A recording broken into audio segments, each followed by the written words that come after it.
Pemirsa, imbas kebijakan pemerintah yang melarang warung pengecer menjual belikan gas 3 kg, puluhan warga rela antri panjang demi mendapatkan tabung gas untuk kebutuhan sehari-hari. Dapat gas baru turun hari ini nih. Ya.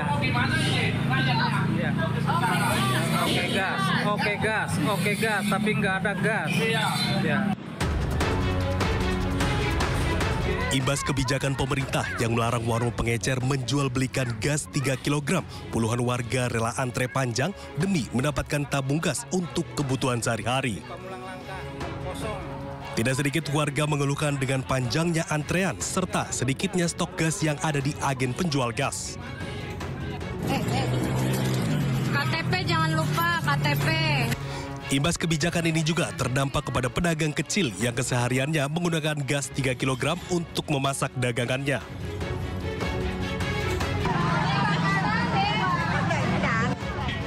Meski demikian, antrean panjang pun harus ditempuh warga demi satu tabung gas 3 kg.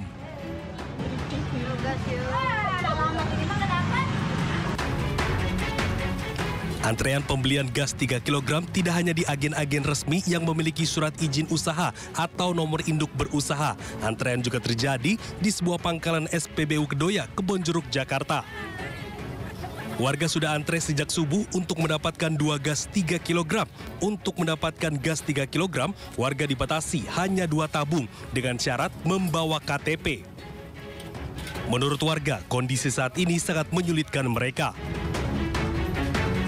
Jadi kalau di warung-warung eceran udah nggak ada nih, Ibu setuju nggak? Tidak lah, tidak setuju dong Pak. Yang ada di eceran, kita nggak usah nganturkannya panas, waktunya juga nggak ada Pak kalau kayak gini. Tapi kan harganya lebih murah Bu. Ya lebih murah, tapi kan nganturnya kayak gini, makan waktu. Kita belum apa-ngapain Bu. Tapi kan harganya lebih murah Bu. Lebih murah, tapi kan kalau misalnya nggak dapat buat apa kita? Sekarang kita mau masak nggak ada. Sebelumnya, pemerintah melalui Kementerian Energi dan Sumber Daya Mineral (ESDM) memastikan bahwa mulai 1 Februari 2025, penjualan LPG 3 kg atau gas melon tidak lagi diperbolehkan di tingkat pengecer.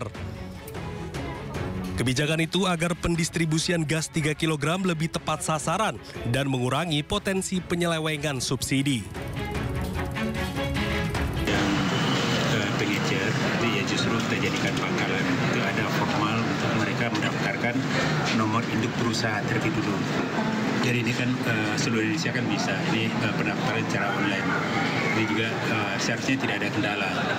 Tapi itu beneran berlaku per 1 Februari? Per 1 Februari. Peralihan dari pengecer ke... Ya karena itu kan ada jeda waktu kita berikan untuk 1 bulan. Berarti pengecer bisa daftar jadi pangkalan atau agen? Pangkalan, jadi pangkalan. Saat ini, warga di beberapa wilayah Indonesia sangat berharap Presiden Prabowo Subianto bisa melihat langsung dampak kebijakan pelarangan warung eceran tidak menjual gas 3 kg di pasaran kepada warga. Tim Liputan iNews melaporkan. Ya, pemirsa, imbas pelarangan penjualan di tingkat warung pengecer, kelangkaan gas LPG 3 kg terjadi di sejumlah wilayah di Kabupaten Tangerang. Warga bahkan rela antri demi mendapatkan gas LPG.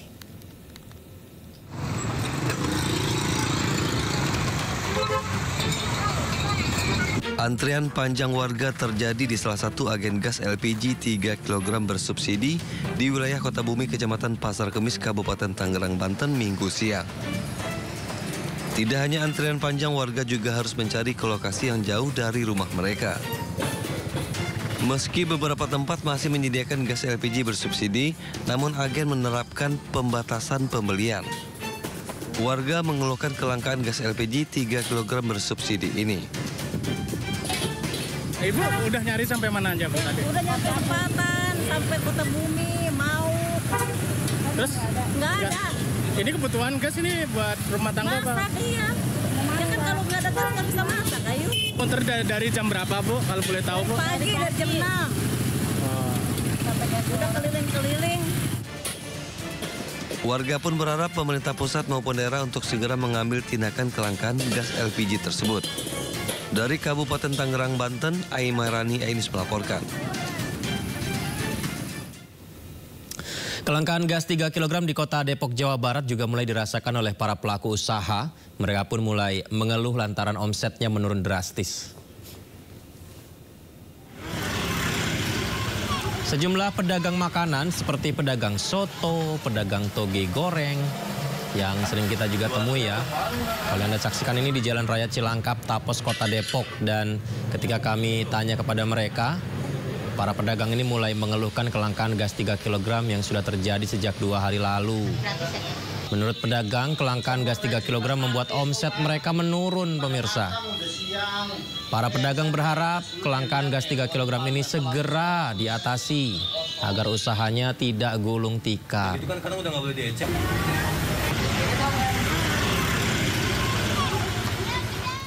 Dan sementara itu pemerintah resmi melarang penjualan gas LPG 3 kg di pengecer. Jual beli gas LPG 3 kg hanya boleh dilakukan di pangkalan atau sub penyalur resmi Pertamina. Lalu bagaimana cara membeli LPG 3 kg menggunakan KTP? Kami hadirkan informasinya berikut ini.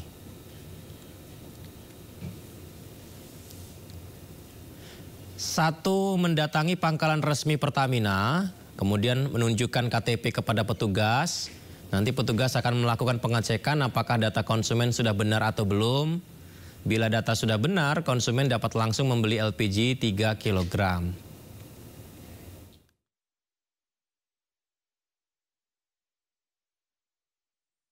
Terkait gas 3 kg, pemirsa, Menteri SDM Bahlil Lahadalia mengungkap alasan dibalik penghapusan pengecer gas LPG 3 kg. Menurutnya, keputusan tersebut diambil karena adanya pihak yang mencoba memainkan harga.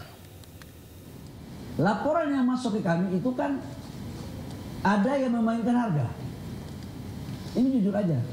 Harganya itu kan ke rakyat itu harusnya tidak lebih dari 5.000, 6.000. Karena saya mau jelaskan secara rinci ya. Negara itu mensubsidi harga realnya itu per kilogram itu negara mensubsidi sekitar 12.000 ya Pak. 12.000 rupiah kurang lebih per kilogram. Kalau 3 kilogram satu tabung itu berarti kurang lebih sekitar 36.000 rupiah per tabung. Laporan yang masuk ke kami, subsidi ini, LPG ini ada yang sebagian tidak tepat sasaran. Ya mohon maaf, tidak bermaksud curiga nih. Ada satu kelompok orang yang membeli LPG dengan jumlah yang tidak wajar. Ini untuk apa? Harganya naik. Sudah volumenya tidak wajar, harganya pun dimainkan. Nah, dalam rangka menertibkan ini, maka kita buatlah regulasi sebenarnya. Bahwa beli di pangkalan, karena harga sampai di pangkalan itu pemerintah bisa kontrol. Sementara itu pihak Pertamina Patraniaga memastikan harga LPG 3 kg di pangkalan resmi akan lebih murah. Pertamina sendiri telah menambah ketersediaan gas melon tersebut guna mencegah kelangkaan. Dan berikut cuplikan dialog rekan David Silahoik bersama Korsek Pertamina Patraniaga Happy Wulansari. Kalau untuk LPG 3 kilo ini memang pasca penetapan kebijakan dari Kementerian SDM ya yang 1 Februari kita melihat memang ada lonjakan konsumsi dan mungkin di sini terjadi ini mungkin ya panic buying ya, sehingga orang yang biasanya beli ke pangkalan itu 1 tabung refill atau 2 tabung, sekarang ini kita lihat rata-rata lebih dari 2 tabung. Tapi memang kebijakan ini memerlukan ini ya kerjasama dari semua pihak dan termasuk juga dengan konsumen ya, yang tadinya mungkin perilaku konsumsinya biasanya kan di pengecer mereka bisa dapat dikirim ke rumah ya tanpa perlu pergi keluar dari rumah. Sekarang karena pembelian penuhnya dilayani di pangkalan 3 kilo, sehingga memang harus mendatangi pangkalan LPG 3 kilo. Ya, artinya memang dari Pertamina sendiri langsung memangkas untuk sampai pengecer ya Bu ya. Ini dari seminggu lalu soalnya. Kalau kebijakan pemerintahnya sih 1 Februari ya Mas ya. Tapi kelangkaannya udah sejak seminggu yang lalu bahkan. Oh iya, kalau yang itu memang yang seminggu lalu ini karena kenaikan konsumsi pada long weekend karena ada hari besar di Isra Mi'raj dan Imlek ya, dan sepanjang Januari kemarin sebetulnya dari Pertamina sendiri sudah melakukan penambahan sebesar 9,2 juta agung gitu. Nah sekarang yang kita fokuskan adalah di awal Februari ini pasca kebijakan berlangsung. Yang pasti kami membuat ini nih Mas link untuk memudahkan masyarakat ya menemukan pangkalan terdekat khususnya bagi masyarakat yang biasa beli di pengecer. Karena memang di beberapa titik kami lihat karena mereka belum banyak tahu nih pangkalan yang ada terdekat di mereka, sehingga memang beberapa penjualan terpusat di satu titik yang memang mungkin kondisinya lebih besar ya. Sebetulnya juga pengecer ini bisa bentuknya warung selama ada pelang. Kalau untuk pangkalan resmi 3 kilo kami pastikan ini tidak ada penimbunan ya. Dan pangkalan ini memang wajib menjual harga sesuai dengan harga eceran tertinggi yang ditetapkan oleh pemerintah daerah masing-masing. Sehingga memang harga pasti terkontrol dan mereka menjual harus sesuai. Nah kalau di pengecer ini memang kan tidak diatur dan di luar pengawasan pemerintah daerah maupun Pertamina. Sehingga mereka bisa menentukan harga dan menaikkan harga sesuai dengan keinginan masing-masing pengecer ya. Sehingga saya rasa memang dengan adanya kebijakan pemerintah ini sebetulnya masyarakat diuntungkan. Karena kalau beli di pangkalan, ini pasti harganya sesuai HET. Kalau ada pangkalan yang jual di atas HET, ini masyarakat bisa melaporkan ke call center 135. Untuk bisa kami tindak lanjuti. Nah cuman sekarang masalahnya masyarakat ini masih banyak yang belum tahu ini satu toko ini pengecer atau pangkalan. Nah seperti apa Bu untuk mengetahuinya itu Bu? Betul. Nah pangkalan ini bisa dikenali dari pelang nama ya. Biasanya warnanya hijau melon. Di situ ada nama pangkalan, nama agen, dan tertera HET ini berapa. Misalnya seperti di Jakarta Pusat ya, HET-nya 16.000. Mereka harus jual sesuai harga itu. Nggak boleh naik dan benar-benar harus 16.000. Nah, itu sebetulnya memang salah satu keuntungan membeli di pangkalan. Tentunya juga kalau di pangkalan ini kan biasanya ada timbangan nih Mas. Konsumen bisa nimbang, kalau misalnya nggak yakin kok volumenya kayaknya kurang ya, ditimbang aja. Kalau nggak yakin ya langsung ditimbang. Anggota Komisi 6 DPR Herman Khairon meminta agar aturan penyaluran gas LPG 3 kg dikaji ulang. Aturan baru yang menghentikan distribusi gas LPG bersubsidi dari pangkalan ke pengecer akan berdampak pada ketersediaan gas di tingkat pengecer serta menimbulkan kelangkaan gas LPG 3 kg. Gas LPG 3 kilo itu yang melon itu adalah memang barang milik negara, barang bersubsidi. Oleh karenanya memang dalam penyaluran harus tepat sasaran, tepat harga, kemudian sesuai dengan peruntukan yang telah diatur sebagai barang bersubsidi. Nah, oleh karena itu juga sebetulnya kalau barang bersubsidi semestinya disalurkan secara tertutup. Namun demikian tentu harus dipertimbangkan oleh pemerintah bukan hanya persoalan ketersediaan tapi juga keterjangkauan. Bagaimana barang bersubsidi ini bisa sampai kepada yang berhak menerimanya. Nah, kalau aturannya sekarang dirubah per 1 Februari ini sampai di tingkat pangkalan, ya berarti harus ada upaya dari para penerima manfaat, penerima subsidi untuk bisa mengambil atau membeli ke pangkalan. Pangkalan itu kan titiknya ditentukan. Titiknya kan hanya satu titik pangkalan.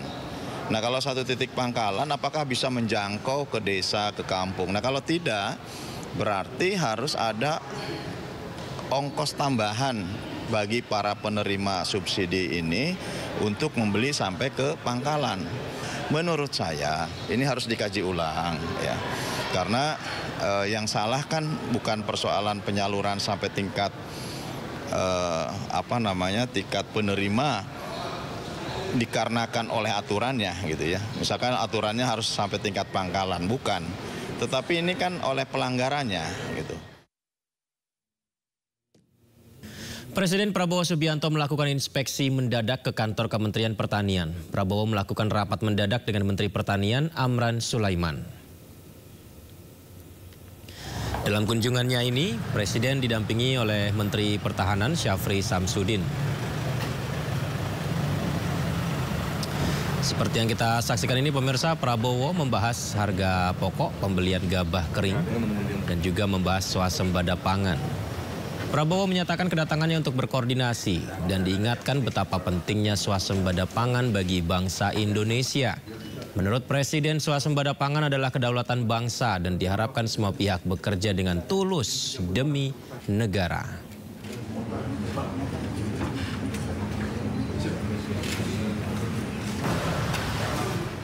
Tidak hanya di Kementerian Pertanian, sebelumnya Presiden RI Prabowo Subianto juga melakukan inspeksi mendadak ke dapur umum di Rawamangun, Jakarta Timur. Seperti inilah kegiatan Presiden Prabowo yang meninjau langsung pelaksanaan program makan bergizi gratis. Ya, beliau melihat langsung keseluruhan proses produksi makanan maksud kami. Presiden juga sempat berbincang dengan sejumlah petugas dan juru masak. Ya, kita saksikan Presiden mengecek menu yang akan dikirim ke sekolah-sekolah untuk dinikmati para pelajar.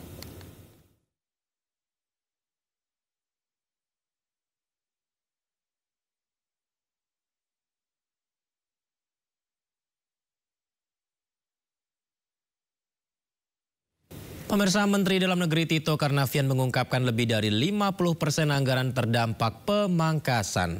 Anggaran di Kemendagri bahkan mengalami efisiensi sampai 2,7 triliun rupiah. 67 setelah diefisiensi menjadi...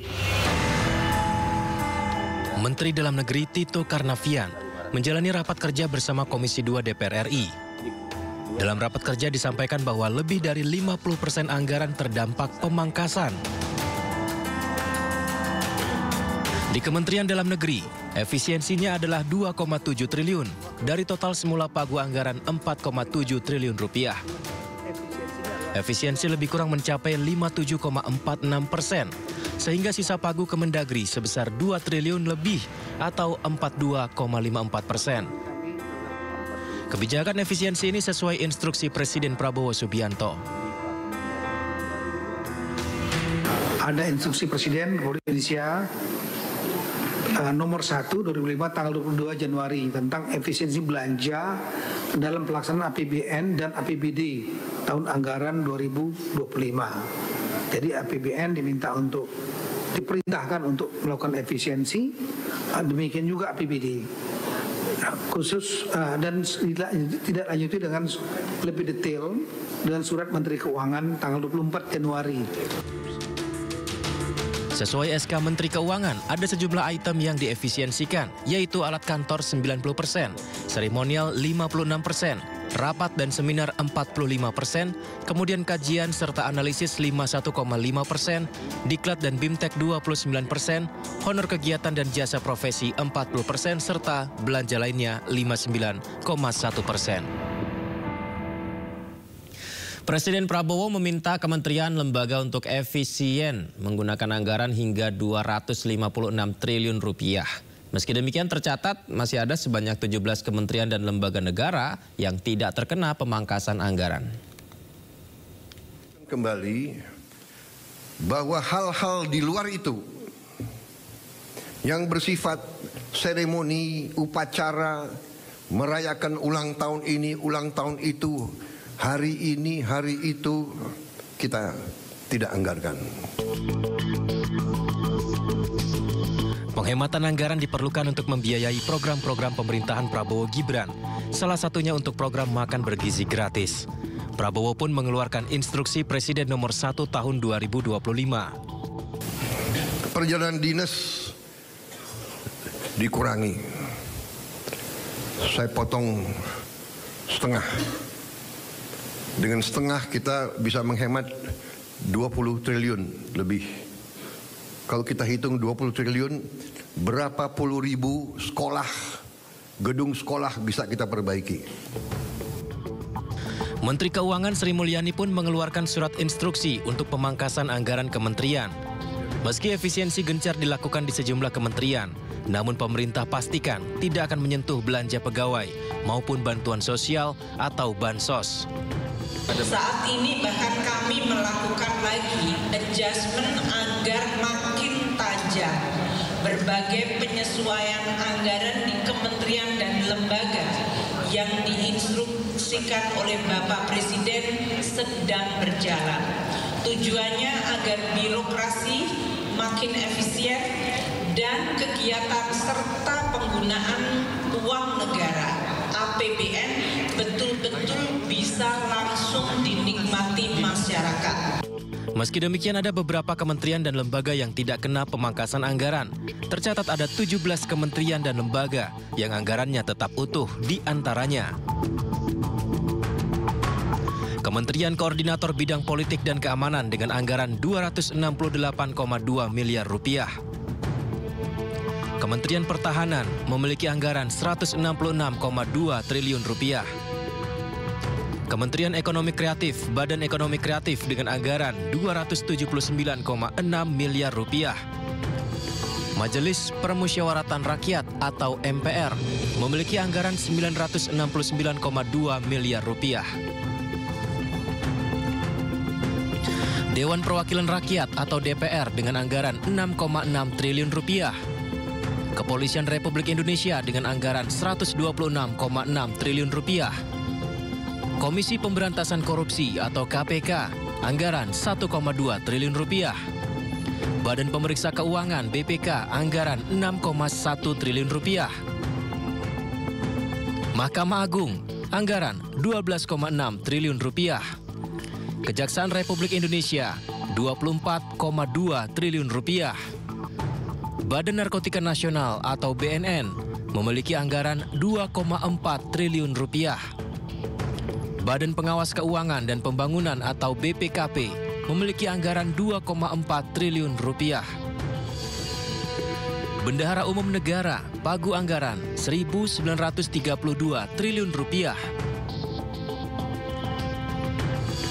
Sementara Badan Intelijen Negara atau BIN memiliki anggaran 7 triliun rupiah. Mahkamah Konstitusi atau MK memiliki anggaran 611,4 miliar rupiah. Pusat Pelaporan dan Analisis Transmisi Keuangan atau PPATK memiliki anggaran 354,5 miliar rupiah. Dan terakhir, Badan Gizi Nasional memiliki anggaran 71 triliun rupiah. Pemerintah juga telah menyiapkan anggaran sebesar 144,6 triliun.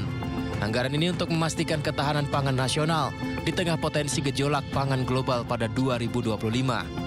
Tim Liputan iNews melaporkan.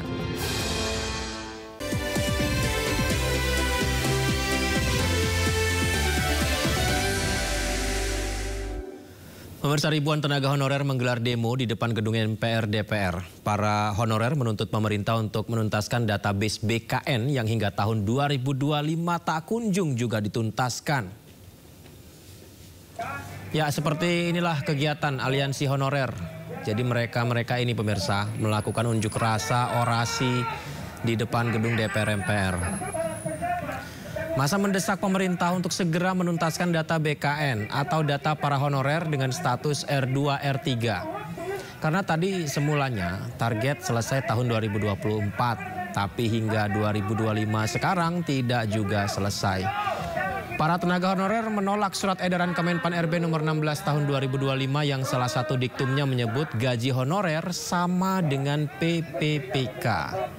Akhirnya mereka turun ke jalan dan berharap pemerintah memperhatikan kesejahteraan honorer yang selalu diabaikan pemerintah hingga berpuluh-puluh tahun.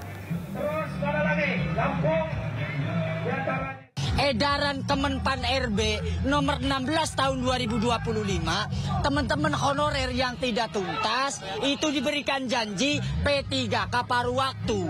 P3K paruh waktu di sana berbunyi di diktum 19 diberikan gaji sama seperti yang diterima pada saat honor.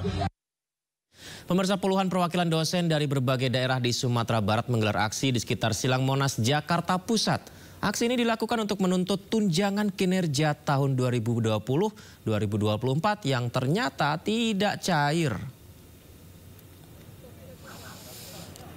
Inilah Asosiasi Dosen Seluruh Indonesia atau ADKASI Sumatera Barat menggelar aksi di depan patung kuda, tepatnya sekitaran Silang Monas, Jakarta.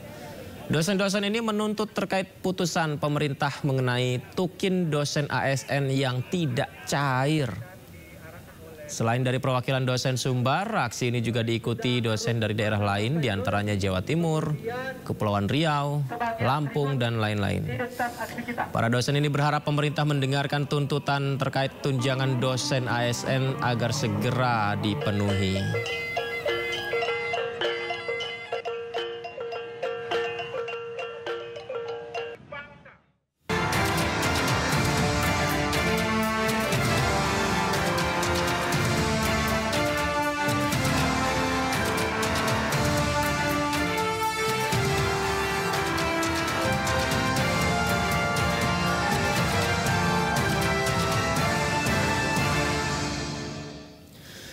Ombudsman RI merilis hasil investigasi atas prakarsa sendiri terkait polemik pagar laut yang terjadi di Kabupaten Tangerang, Banten.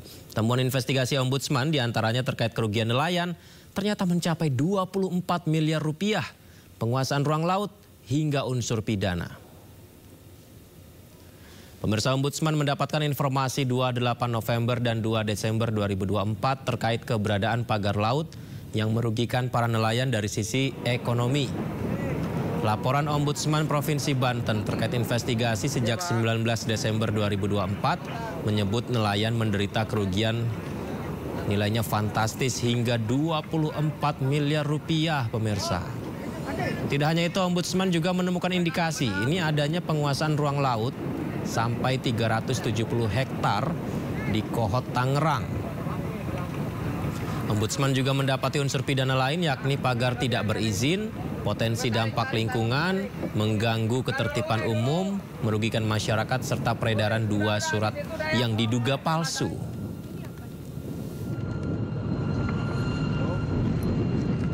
Hal yang sama ternyata terjadi juga yang di Kohot, tapi kan tetap timbul. Jadi kita mendorong agar aparat penegak hukum mengusut tuntas indikasi pidana tersebut. Ya, ini indikasinya, dan tentu saja terkait dengan pengajuan perizinan dan segala macam itu tentu harus didalami lagi. Ya, karena ini melibatkan 16 desa dari 6 kecamatan yang mengajukan surat untuk dilakukannya pengukuran dan pemastian apakah itu memang dilakukan ada di area laut atau bukan. Nah, kami juga mencatat ada beberapa indikasi pidana yang lainnya. Yang pertama, sebagaimana kita tahu, itu pagar tidak berizin, ya, potensi dampak terhadap lingkungan, gangguan ketertiban umum, kerugian masyarakat yang kami perkirakan minimal adalah sebesar 24 miliar, adanya upaya penguasaan ruang laut yang dibuktikan dengan beberapa dokumen yang kita peroleh, dan adanya peredaran 2 surat yang diduga palsu yang digunakan untuk mendukung upaya pengajuan mendapatkan wilayah ruang laut tersebut. Ya, jadi kita berharap dan berkeyakinan ini indikasi kuatnya pagar laut itu motifnya adalah penguasaan. Dan untuk membahasnya lebih dalam lagi, pemirsa, temuan Ombudsman yang juga sangat menarik ini telah terhubung di sambungan Zoom anggota Ombudsman RI YK Hendra Fatika, tim advokasi melawan oligarki rakus perampas tanah rakyat Ahmad Hosinuddin, dan Ketua Barisan Satria Nusantara Rofi Muklis. Saya sapa narasumber istimewa saya. Selamat malam semuanya, apa kabar? Selamat malam. Alhamdulillah, selamat malam. Selamat malam Indonesia. Terima kasih, selamat malam. Terima kasih sudah bergabung di Sindo Prime. Tentu saya ke Pak YK. Ini kan karena baru tadi ya, Pak YK, Ombudsman memberi pemaparan. Izin koreksi saya ya Pak, kalau misalnya saya simpulkan ini mungkin agak sedikit tidak sama seperti yang disampaikan Ombudsman. Saya mendengar ada indikasi dari Ombudsman, tadi yang saya simak, meyakini pemagaran laut di perairan Tangerang, Banten, ada indikasi penguasaan ruang laut 370 hektar di Kohot Tangerang. Saya garis bawahi mungkin menguasai wilayah, menguasai ruang laut. Nah, pertanyaannya Pak YK, yang menguasai wilayah itu siapa Pak? Kelihatannya tadi keterangannya tidak seperti itu. Yang kami sampaikan itu adalah bahwa ada indikasi, kan begini. Siap. Mengapa ada pagar 30 km pagar laut? Nah, ternyata ada informasi bahwa dari keterangan yang kami peroleh, ada rencana penguasaan sebesar 1.415 hektar. Oke. 1.415 hektar dari 16 desa di 6 kecamatan.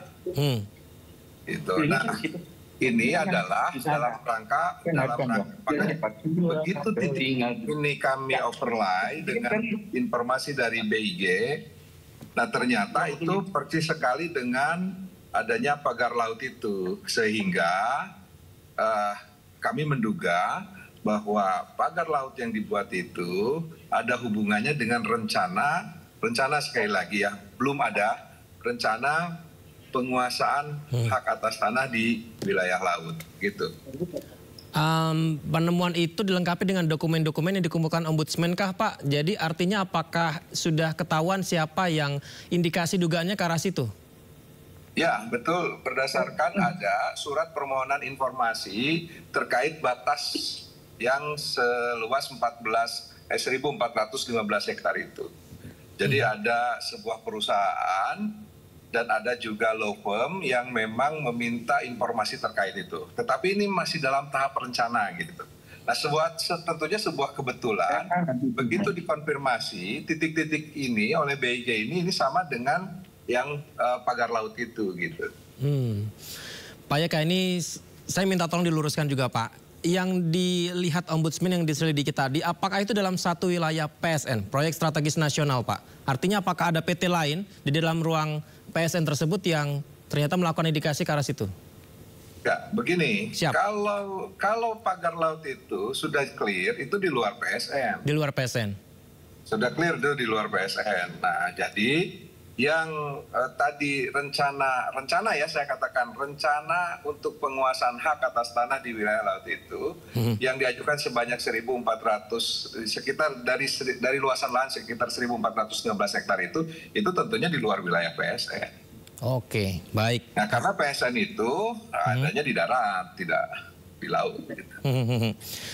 Artinya ada maladministrasi di Dinas Kelautan Banten kah, Pak, ketika Ombudsman melihatnya? Nah, begini. Siap. Ombudsman pertama kali masuk ini kan berdasarkan laporan dari masyarakat. Nah, laporan yang masuk ke Ombudsman itu adalah terkait keluhan adanya pagar laut. Nah, jadi bukan persoalan hak atas tanah, bukan penguasaan, tapi pagar laut. Pagar lautnya yang mengganggu akses nelayan laut. Nah, sebetulnya ada dua kasus, tapi ya kita bahas dulu ini ya, karena ada kasus lagi terkait pengurugan wilayah tambak. Nah, jadi Ombudsman masuk itu karena ada laporan masyarakat, kok kami akses melautnya menjadi terganggu gara-gara ada pagar laut. Ya, nah tentunya karena keluhannya seperti itu, maka Ombudsman melihat agar pelayanan, jadi akses ini kan mengganggu itu kan mengganggu pelayanan terhadap pelayan. Agar nelayan mau bisa mendapatkan akses lagi, maka pagar laut ini harus dibuka, harus dibongkar. Ya. Nah, lantas pertanyaan berikutnya, mengapa ada pagar laut gitu kan? Ya, itu pertanyaannya. Betul. Nah, tentunya saya perlu sampaikan, Ombudsman itu bukan pengawas terkait tindakan pidana misalnya, bukan juga pengawas tindakan korupsinya. Nah, Ombudsman itu pengawas penyelenggaraan pelayanan publik. Nah, yang dilakukan penyelenggaraan pelayanan publiknya yang dilakukan oleh siapa? Oleh aparatur penyelenggara negara dan pemerintahan. Nah, berarti ada pagar laut di situ, berarti tidak ada yang mengawasi. Nah, siapakah aparatur penyelenggara negara dan pemerintahan yang mengawasi wilayah laut itu? Maka berdasarkan peraturan perundangan 12 mil wilayah laut itu yang ngawasinya adalah Dinas Kelautan dan Perikanan Provinsi Banten. Nah, jadi yang kami uji itu adalah bagaimana peranan DKP dalam pengawasan. Nah, terkait hal itu, maka Ombudsman sudah memutuskan adanya maladministrasi yang dilakukan oleh DKP Provinsi Banten. Namun apakah ini hanya DKP saja yang salah? Tentu tidak. Kenapa? Karena ternyata berdasarkan temuan Ombudsman berikutnya, pagar laut ini Satu, tidak ada amdalnya, tidak ada izinnya, artinya ilegal, berarti pidana. Oleh karena itu sebetulnya yang mengawasi terkait pidananya ya APH yang ada, berarti APH gitu kan. Baik itu bisa Polair, bisa kepolisian, bisa KKP gitu kan. Nah, baik Pak Eka. Karena hal seperti itu akhirnya Ombudsman cuma mengusut masalah maladministrasi terkait pengawasan pelayanan publik yang dilakukan KP-nya saja gitu. Saya sudah mendapat poinnya, sudah nangkep nih Pak Yeka. Baik Pak Khosin, semua bergerak sesuai dengan perannya. Ombudsman juga sudah bergerak nih Pak Khosin dengan yang disampaikan tadi Pak Yeka, bagaimana pengawasan dan juga sesuai fungsinya begitu. Anda adalah salah satu yang sangat vokal, saya tahu beberapa kali menyebut nama-nama siapa dalang di balik ini semua. Bagaimana hingga hari ini perkembangan dari Pagar Laut? Baik, yang pertama saya mengkonfirmasi bahwa apa yang menjadi temuan dari Ombudsman itu sejalan dengan informasi dan temuan dari tim advokasi di divisi mitigasi kami. Namun saya memang tidak bisa menampik bahwa Ombudsman tidak bisa berbuat lebih kecuali pada batas kewenangan untuk mengawasi pelayanan publik dari lembaga penyelenggara negara dan pemerintahan. Karena itu asas dari pertanggungjawaban itu harus ditujukan kepada aparat atau institusi yang berwenang. Nah, kalau kita bicara siapa yang berwenang, memang diantaranya di KP, Polair dan sebagainya. Hanya menurut kami, kewenangan dalam konteks penegakan hukum itu yang paling penting adalah peran dari Polri, karena Polair itu juga di bawah Polri. Hari ini sebenarnya yang sampai 2 pekan lebih ya kita berdebat masalah pagar laut itu belum bisa dijawab baik oleh institusi KKP, Polri, bahkan juga oleh Ombudsman saya kira begitu. Ya ini siapa pelaku pemagaran, terlepas memang Ombudsman tidak fokus kepada siapa pelakunya, hanya fokus pada batasan kewenangan. Bagaimana kok bisa ada pagar, ini kan ada kelalaian dari pengawasan laut yang merupakan domain dari kewenangan Kementerian KKP. Nah, karena itu sebenarnya harusnya hari ini APH yang leading sektornya itu adalah Polri, harusnya segera memberikan klarifikasi kepada masyarakat, setidaknya sudah memberikan update tentang perkembangan penyelidikan terhadap kasus ini. Karena bagi kami alih-alih ya kita bicara tentang aktor intelektual ya, aktor pemasang pagar saja kok belum ketemu, ini kan keterlaluan ya. Negara seluas ini dengan berbagai sumber daya ya, kewenangan yang melekat, kok nggak bisa gitu loh ya menemukan satu orang saja yang mageri. Kita belum bicara lebih jauh tentang siapa yang mendanai, motifnya apa, modus operandinya bagaimana. Nah, tapi saya ingin mengaitkan temuan kami bahwa memang ada keterkaitan dengan bahasa kami adalah rencana okupasi laut untuk dijadikan asas industri properti dengan modus operandi mensterilisasi laut dengan pagar-pagar laut tadi gitu. Ada motif mensterilisasi laut dengan pagar laut, dan memang ini bukan satu asumsi, sudah terbukti bahwa di bawah pagar itu ternyata diterbitkan sejumlah sertifikat yang belum lama ini kan kita tahu ada 263 SHGB dan 17 SHM. Artinya ada keterkaitan antara eksistensi daripada pagar laut dengan penguasaan ruang laut untuk kepentingan tertentu. Nah, saya justru yang agak heran kenapa kami sudah lama menyebut bahwa itu ada kepentingan Agung Sedayu Group, ada kepentingan PIK 2, ada Bisana Engcun Gojali, ada Ali Hanafiah Lijaya. Yang nama-nama ini di lapangan sudah biasa menjadi obrolan, hanya saja kok dalam tingkatan penyelidikan, bahkan penyidikan, tidak sampai kepada aktor-aktor yang menurut saya ini sangat mudah untuk ditelusuri. Selanjutnya sebenarnya kita semua prihatin ya, prihatin dalam pengertian kok kita diributkan dengan eksistensi benda fisik yang tidak bisa bicara, sementara secara naluri yang rasional kita tahu bahwa tidak mungkin ada pagar tanpa kepentingan. Dan kepentingan itu sudah mudah untuk kita baca, begitu. Sebelum saya ke Gus Rofi, Pak Khosin, mungkin ini sering ditanyakan kepada Anda dan tadi juga Anda sudah sampaikan. Bolehkah disebutkan kembali siapa yang paling bertanggung jawab, aktor intelektual di balik pembangunan pagar laut? Agung Sedayu, aktor intelektualnya itu adalah Agung Sedayu, karena semua pagar-pagar itu didesain untuk mengokupasi laut untuk asas industri properti mereka.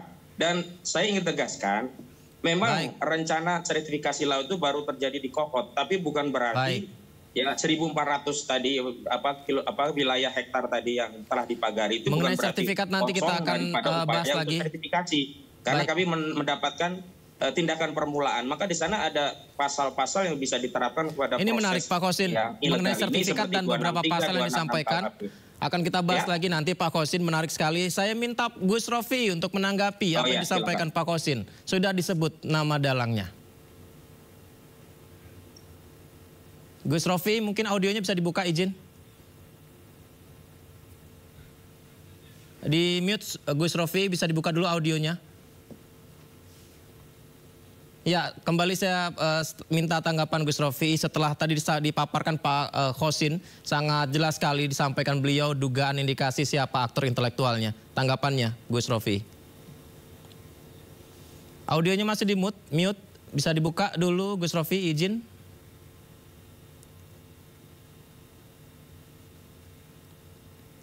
Iya. Bisa dibuka terlebih dahulu audionya. Masih termute, nanti coba teman-teman untuk membantu audio dari Gus Rofi ya. Mungkin saya ke Pak YK terlebih dahulu. Pak YK, dari yang disampaikan Ombudsman tadi, indikasi-indikasi pelanggaran yang disampaikan, maladministrasi juga lantas. Baik, sudah? Halo? Gus Rofi? Ya. Sudah ya? Iya. Baik, selamat malam. sebelum ke Pak YK, silakan Gus Rofi tanggapi, silakan. Ya, sudah disampaikan oleh pihak Agung Sedayu ya, bahwa pagar laut sepanjang 30 km itu tidak ada kaitan sama sekali dengan pihak PIK. Itu clear, jelas. Jadi kalau itu dipaksakan berarti tidak mengedepankan azas praduga tidak bersalah, itu namanya ya. Padahal itu harus dijunjung tinggi. Nah, pagar laut itu Mas, itu dimulai dari 2014 ya. Kalau Bupati Zaki Tangerang waktu kunjungan dan diikuti oleh teman-teman wartawan itu dimulai dari 2014. Sebenarnya simpel, kalau berkaitan masalah pagar laut itu kan wewenangnya KKP. Dengan begini kan menunjukkan bahwa institusi-institusi atau kementerian yang bertanggung jawab masalah itu berarti lalai selama ini. Bayangkan dari 2014 sampai sekarang. Nah, sekarang pagar laut sudah dibersihkan. Ya, saya persilahkan aja deh aparat siapapun yang bertanggung jawab untuk itu, silakan aja diungkap siapa yang masang, terus kemudian siapa yang membiayai itu, silakan aja diungkap, tidak masalah. Biar apa? Biar tidak ada fitnah di antara masyarakat Indonesia tersebut. Udah berkali-kali disampaikan bahwa PSN PIK tidak ada kaitan sama sekali dengan masalah pagar laut. Itu sudah clear. Nah, yang paling penting sekarang bagaimana tanah warga, contoh di Karangserang ya, di situ buahnya Mas, sampai detik ini pagar laut itu masih banyak. Kalau Pak Ombudsman mau bekerja benar nih, silakan datang ke Karangserang, Kecamatan Sukadiri. Di situ banyak masihan pagar-pagar laut, termasuk ada nelayan yang dia punya lahan seluas 92 hektar.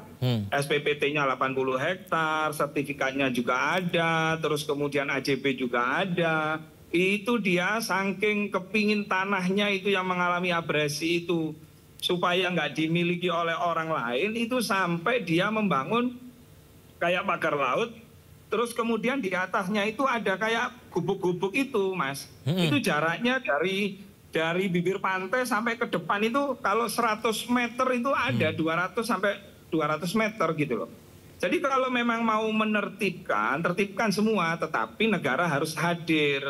Terutama kalau misalnya ada warga yang nyata-nyata mengalami abrasi ya, sehingga dia punya surat-surat. Terus kemudian dinyatakan tenggelam, dinyatakan musnah. Maka saya berharap, karena saya yakin tidak hanya di Tangerang saja, di daerah lain itu banyak warga yang mengalami abrasi. Contoh kejadian di Demak itu yang mengalami abrasi itu juga mendapatkan ganti rugi dari pemerintah, itu loh.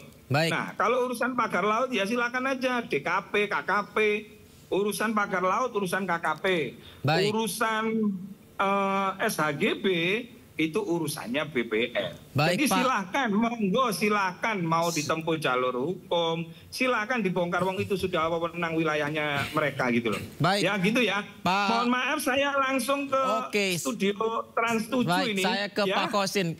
Baik, Pak Gus Rofi. Pak Kosin, Mohon maaf ya. sebenarnya bagaimana Pak Kosin bagaimana bisa menjelaskan bahwa kalau tadi dibilang tidak benar, tidak ada kaitannya, tidak ada sangkut pautnya, kita bicara fakta bukti yang diterima Pak Kosin. Mungkin bisa disampaikan, Pak. Baik, yang pertama yang menjadi konfirmasi bahwa Agung Sedayu terlibat kan akhirnya sudah diakui ya.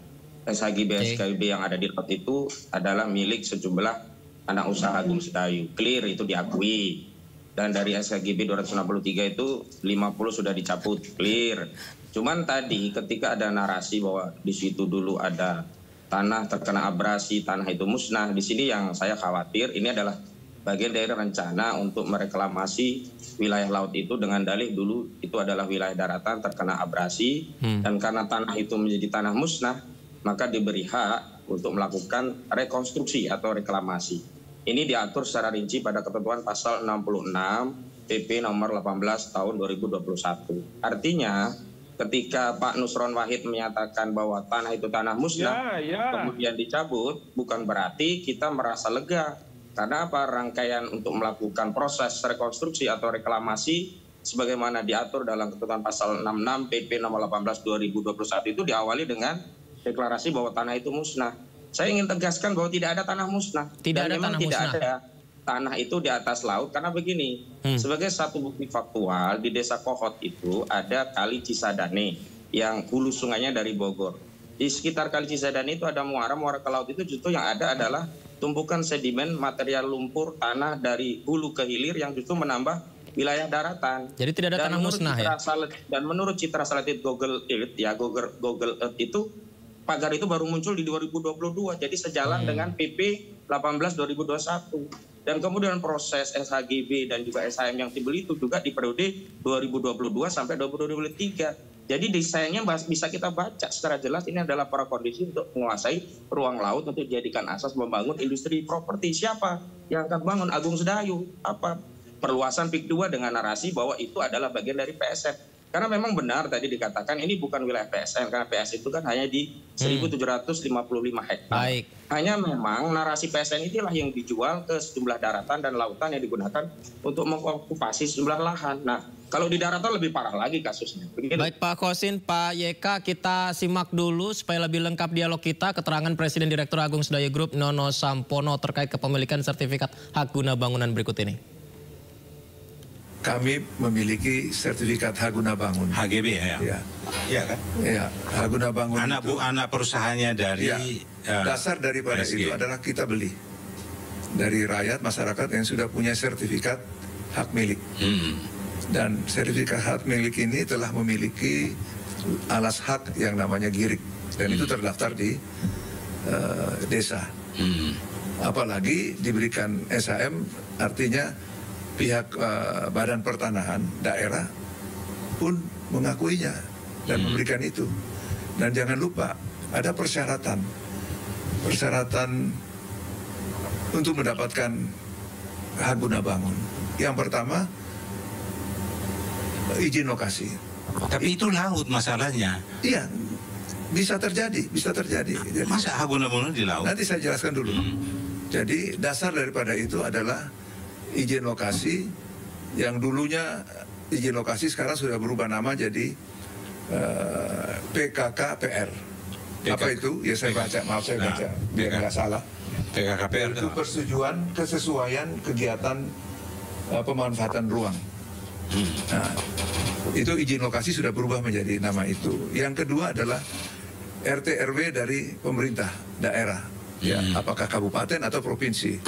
Dalam hal ini provinsi sudah menentukan bahwa ternyata itu dinyatakan sebagai wilayah darat. Makanya ada dalam RT RW. Itu kenapa dulu darat ya? Dulu darat, sekarang tergenang. Berarti abrasi dong? Ya, abrasi. Abrasinya besar sekali ya? Garis pantai pasti udah mundur. Kalau kita tarik dari tahun 72, itu pasti di situ. Nah, tar dulu. Pertanyaannya adalah mengapa RT RW masih menempatkan itu sebagai wilayah Darat.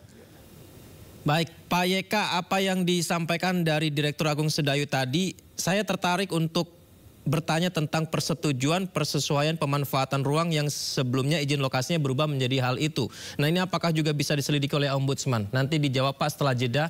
Pak YK dan juga Pak Khosin, kita akan jeda setelah pariwara. Sindo Prime segera kembali.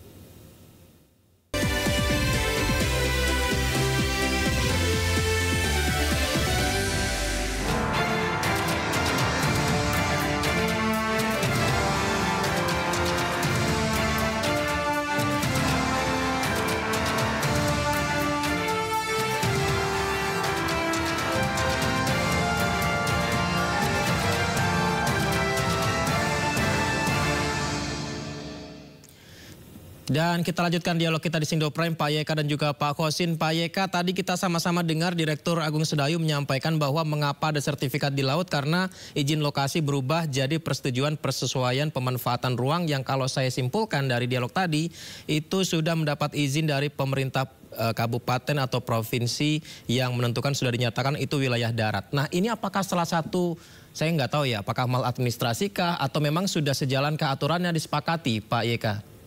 Ya, makanya Ombudsman melakukan investigasi ini juga kan untuk menjaga marwah Presiden yang meminta agar pagar laut dibongkar dan diusut, gitu. Nah, langkah pertama strategi Ombudsman masuk ke kasus ini itu adalah membuka akses agar nelayan bisa melaut. Dan syukur alhamdulillah sekarang sebagian besar 2/3 dari pagar laut itu sudah dicabut dan masih ada sisa menyisakan sekitar 11 km lagi. Semoga ini bisa dituntaskan. Amin. Nah, yang kedua, tentunya juga Ombudsman selama dalam proses pemeriksaan mendapatkan banyak informasi yang mengarah kepada potensi adanya pelanggaran pidana. Dan tentunya ada 6 hal, tadi sudah disebutkan. Nah, ke-6 hal ini nanti besok lusa kami akan sampaikan ke laporan ini agar APH segera menindaklanjuti adanya potensi pidana yang kami peroleh datanya. Dan yang ketiga tadi ada narasi terkait PSN yang disalahgunakan, tentunya ini adalah merupakan pintu masuk agar PSN bisa dievaluasi. Nah, ke depan tentunya informasi ataupun laporan akhir dari pemeriksaan yang dilakukan oleh kawan-kawan Ombudsman di kantor perwakilan Provinsi Banten ini akan menjadi masukan bagi Ombudsman Pusat.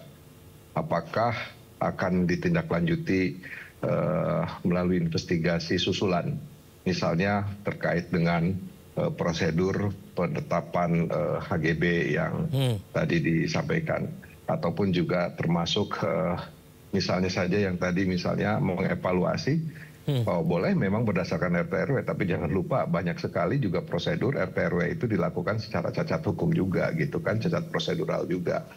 Nah, tentunya ini bisa ditindaklanjuti. Namun demikian, karena ini baru hari ini, tentunya saya perlu waktu untuk menyampaikan ke 8 pimpinan Ombudsman lainnya untuk menyampaikan laporan hasil ini dan menindaklanjuti apakah atau poin hal mana yang akan ditindaklanjuti oleh Ombudsman Pusat.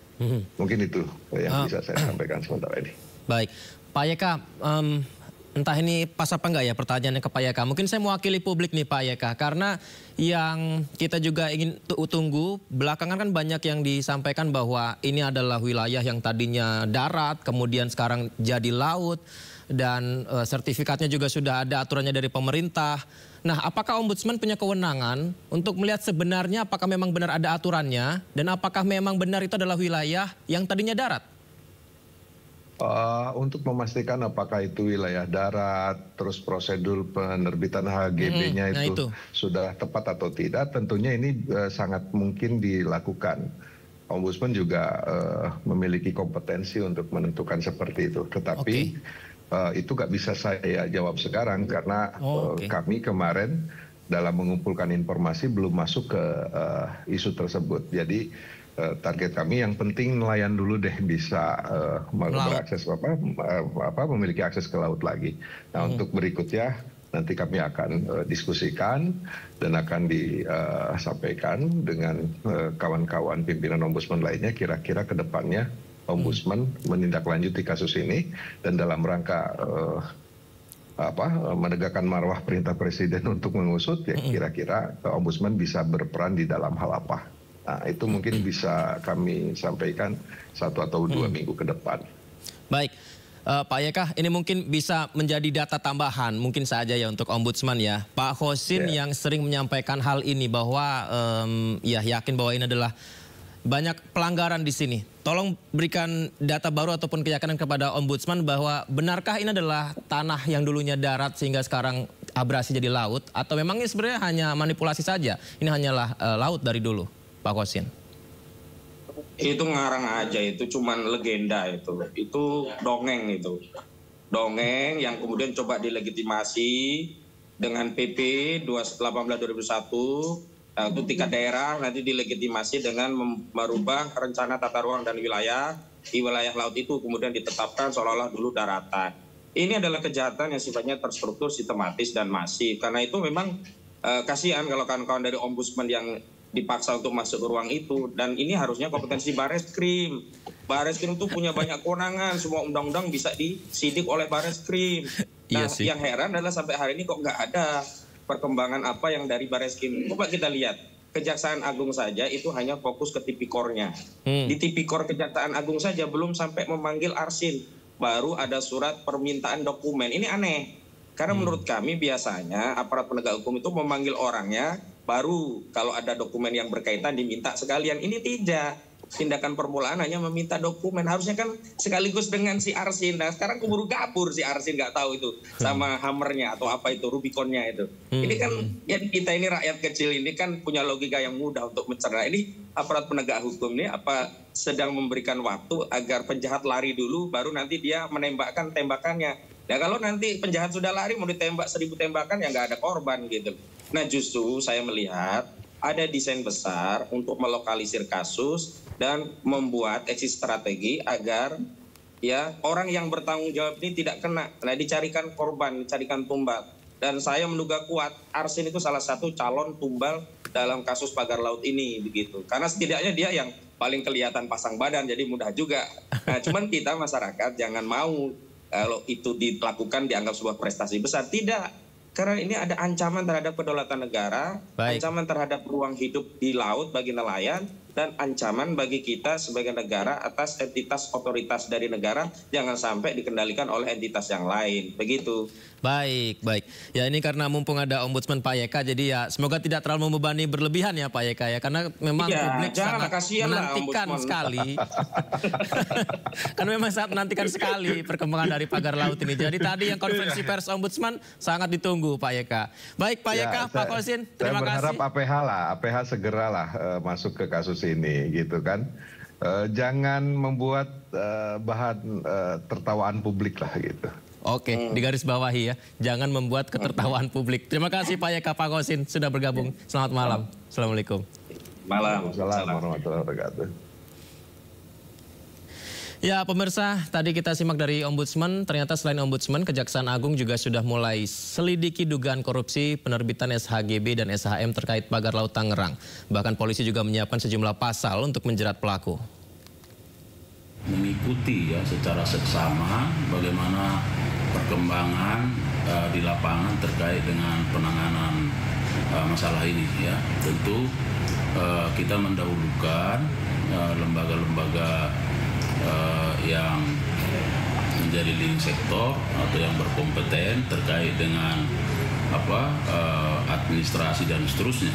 Nah, sedangkan kami tentu terus melakukan kajian, mendalami apakah memang dalam masalah ini ada katakanlah peristiwa pidana ya yang terindikasi dalam kategori tindak pidana korupsi, karena memang itu wilayah kami dan itu yang menjadi kewenangan kami. Dan tentu ya kami akan secara proaktif juga melakukan pendalaman itu untuk melihat sebenarnya apakah ada dugaan-dugaan seperti yang disampaikan oleh banyak pihak termasuk. Saat ini kami sudah melaksanakan penyelidikan dan semoga kita bisa mengungkap apakah ini juga merupakan tindak pidana yang kami duga, yaitu dalam hal ini kami sudah menyiapkan ataupun dugaan terkait pasal 263 KUHP, kemudian pasal 264 KUHP, dan kami juga menerapkan undang-undang pencucian uang. Sejak penemuan pagar laut tak bertuan di perairan Tangerang, mata publik terus mengikuti kasus ini dimulai dari laporan warga sekitar hingga berkembang pada pencabutan surat hak guna bangunan serta hak milik atas pagar laut.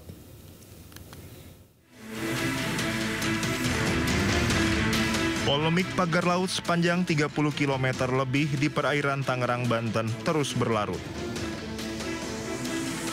Publik pun terus mengikuti perkembangan kasus ini. Penemuan pagar laut bermula dari laporan warga yang juga tergabung dalam Himpunan Nelayan Seluruh Indonesia atau HNSI pada Agustus 2024. Hal ini lalu dilaporkan pada Dinas Kelautan dan Perikanan Banten yang langsung datang meninjau lokasi. Saat itu panjang pagar laut baru mencapai sekitar 7 km.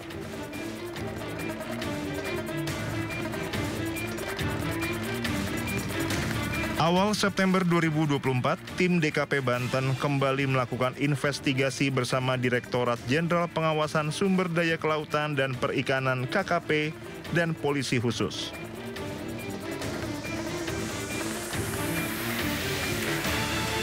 Beberapa minggu kemudian, DKP Banten melakukan patroli laut bersama TNI Angkatan Laut, Polairut, Satpol PP, Kementerian PUPR, dan HNSI. Hasil patroli mencatat panjang pagar meningkat menjadi 13 km lebih yang melintasi 16 desa di 6 kecamatan.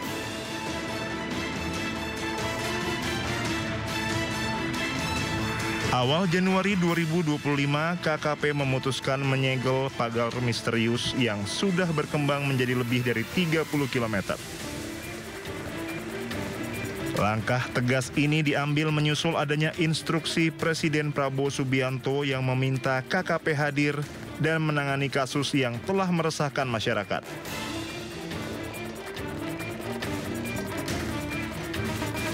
Pertengahan Januari, ratusan personel gabungan TNI Angkatan Laut dan KKP dibantu warga sekitar bahu-membahu membongkar pagar misterius tersebut.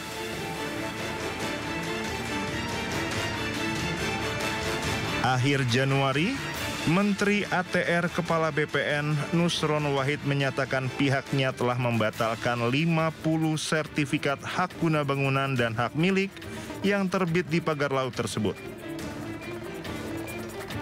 Nusron juga telah memberikan sanksi berat kepada 8 pejabat ATR BPN yang diduga terlibat dalam penerbitan SHGB dan SHM. Mabes Polri dan Kejaksaan Agung pun mulai menyelidiki kasus ini. Kini publik menanti siapa tersangka di balik kasus pagar laut ini.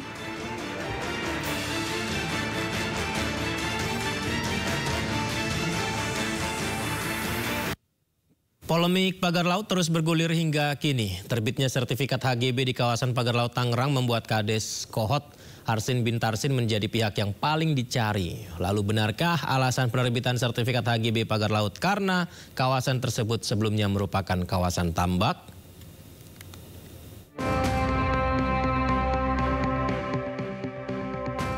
Kisruh penerbitan sertifikat di atas laut Tangerang terus bergulir. Melalui kuasa hukumnya, pihak Agung Sedayu Group mengaku telah memiliki 254 sertifikat HGB di sekitar pagar laut, yaitu di Desa Kohot, Kabupaten Tangerang.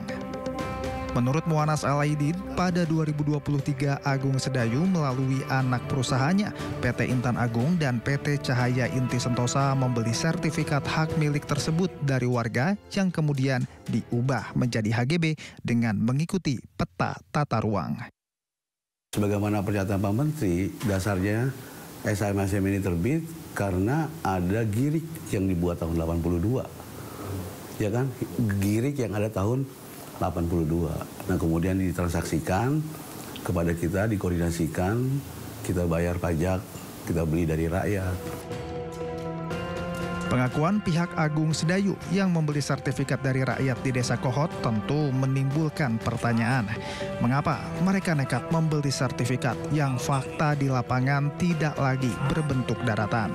Dalam penerbitan sertifikat, peran Kepala Desa Kohot, Arsin bin Arsip, turut menjadi sorotan. Sebelum mengabulkan permohonan melalui pengkajian yang sangat luar biasa. Pengkajiannya itu ada di pihak terkait. Saya hanya Kepala Desa hanya mengajukan permohonan. Yang saya lengkapi atas permohonannya itu nggak ujub-ujub, Pak. Langsung itu, iya, prosesnya lama banget, tahunan itu. Di Desa Kohot itu, khususnya yang ada di pinggir laut, itu dulunya tanah empang.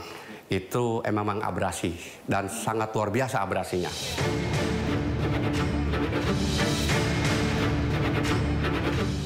Diketahui pembangunan pagar laut ini dimulai sejak Juli 2024, namun baru viral pada Januari 2025. Hingga kini belum ada kepastian siapa pihak yang benar-benar bertanggung jawab atas pembangunan pagar laut di Tangerang ini. Menteri Koordinator Infrastruktur dan Pembangunan Kewilayahan Agus Harimurti Yudhoyono melalui staf khususnya Herzaki Mahendra menyebut ada dugaan penyalahgunaan wewenang dalam penerbitan sertifikat pagar laut di Tangerang. Menko AHY mendorong agar dilakukan investigasi dan hasilnya disampaikan pada publik. Melihat perkembangannya ada dugaan penyalahgunaan wewenang di tingkat kantah maupun kerja juru ukur terkait soal terbitnya SHM dan SHGBID. Jadi perlu diteliti lebih lanjut mengapa pemerintah daerah juga bisa mengeluarkan PKKPR, persetujuan kesesuaian kegiatan pemanfaatan ruang, dan RTRW, rencana tata ruang wilayah, padahal fisiknya adalah laut. RTRW Provinsi Banten dan PKKPR dari Bupati Tangerang ini konon dijadikan rujukan oleh Kepala Kantah sebagai dasar diterbitkannya SHM atau SHGB. Sementara Wakil Ketua DPR RI Sufmi Dasko menyerahkan penyelidikan pelaku pemasangan pagar laut di Pantai Tanjung Pasir, Tangerang, Banten kepada Kementerian Kelautan dan Perikanan. Terkait soal sertifikat HGB pagar laut, pihaknya telah mendapat kepastian dari pemerintah yang akan mencabut sertifikat tersebut. Isu-isu pada saat ini kan bukan terjadi pada saat pemerintah Pak Prabowo seperti pagar laut, dan kami dari DPR juga sudah menerima statement dari pemerintah bahwa mereka akan tegas membatalkan sertifikat yang ada. Tak tinggal diam, Presiden Prabowo Subianto perintahkan aparat penegak hukum menindak perusahaan yang melanggar aturan pertanahan dan hutan. Presiden menegaskan pemerintah tidak akan memberi perlakuan khusus kepada siapapun. Untuk menegakkan hukum dan aturan khususnya bagi perusahaan-perusahaan yang melanggar. Polemik pagar laut dengan perizinan kontroversialnya juga dibahas di rapat kerja Komisi 4 DPR RI bersama Kementerian Kelautan dan Perikanan RI Kamis 31 Januari 2025 lalu. Kami membenarkan ada sertifikat yang berseliweran di kawasan pagar laut sebagaimana yang muncul di banyak sosmed tersebut. Jumlahnya 263 bidang dalam bentuk SHGB atas nama PT Intan Agung Makmur sebanyak 234 bidang dan atas nama PT Cahaya Inti Sentosa sebanyak 20 bidang.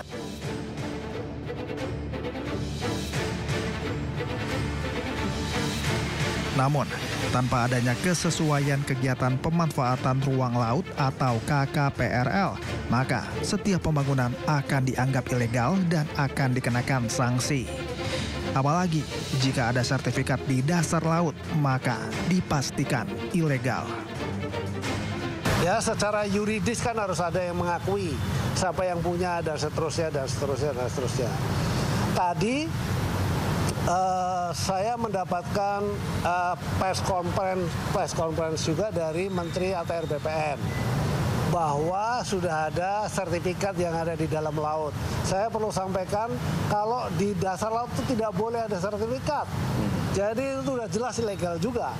Kita dapatkan data awal ini sejak tahun 2023. Ya tentunya semua yang sudah disahkan ketika itu kan sudah berlaku sebelumnya begitu. Tetapi juga memang ada ketentuan sebelum 5 tahun. Kalau memang ternyata ada yang tidak sesuai, baik itu ada yang tidak sesuai atau cacat baik prosedur maupun material, apalagi kalau ada cacat hukumnya, itu maka harus segera dievaluasi, bahkan dicabut apakah itu SHM atau HGB, dan kita akan lihat secara utuh ya, karena ini juga terkait dengan masyarakat dan hukum di negara kita. Pemerintah pun tegas melakukan pembongkaran pagar laut di Tangerang sejak Senin 18 Januari 2025. Karena dipastikan sertifikat di luar garis pantai, apalagi dalam bentuk bukan tanah, adalah cacat prosedur dan material. Tidak boleh di dalam luar garis pantai itu menjadi private property. Karena yang namanya pantai adalah common land. Kalau toh dia bentuknya tanah, apalagi ini bentuknya tidak tanah, maka itu adalah tidak bisa disertifikasi. Karena itu kami memandang bahwa sertifikat tersebut yang di luar garis pantai adalah cacat prosedur, cacat material.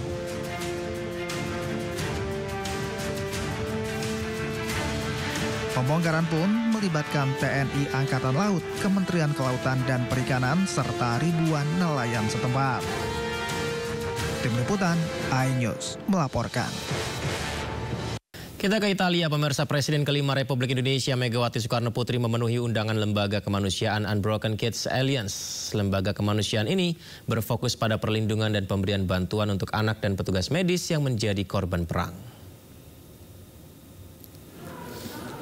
Dan pemirsa, dalam pertemuan yang digelar di Museum San Salvatore di Lauro, Roma, Italia, Megawati Soekarno Putri ditemani oleh Ketua DPR RI Puan Maharani dan Arsyad Rashid selaku salah satu pendiri 5P Global Movement.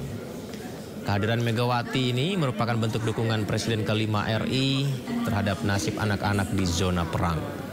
Megawati menyebut dalam peperangan, anak-anak sebagai pihak tidak berdosa selalu seringkali menjadi korban dan seharusnya mendapat perlindungan. Ya, momen-momen seperti ini pemirsa, momen hangat yang terjadi dalam pertemuan di mana Megawati bertemu dengan anak berusia 10 tahun bernama Roman Oleskiv. Roman ini merupakan penyintas perang Ukraina yang harus kehilangan ibunya dan mengalami luka bakar sampai 45% di wajahnya.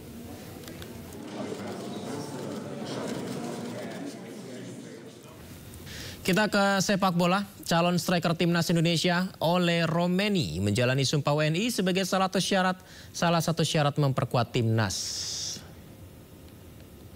Ini dia Ole Romeni yang akan menjalani proses pengambilan sumpah WNI pada 8 Februari mendatang, pemirsa. Ini artinya pemain Oxford United ini tinggal selangkah lagi resmi jadi WNI. Ya, selain Ole, 2 pemain Garuda Nusantara, Tim Gay-Pence dan Dion Marks juga kabarnya akan ikut proses naturalisasi dengan menjalani sumpah WNI. Para amunisi baru timnas ini diharapkan bisa membuat Indonesia makin kompetitif menghadapi laga-laga penting termasuk kualifikasi Piala Dunia 2026 yang akan dilakoni timnas senior Maret nanti.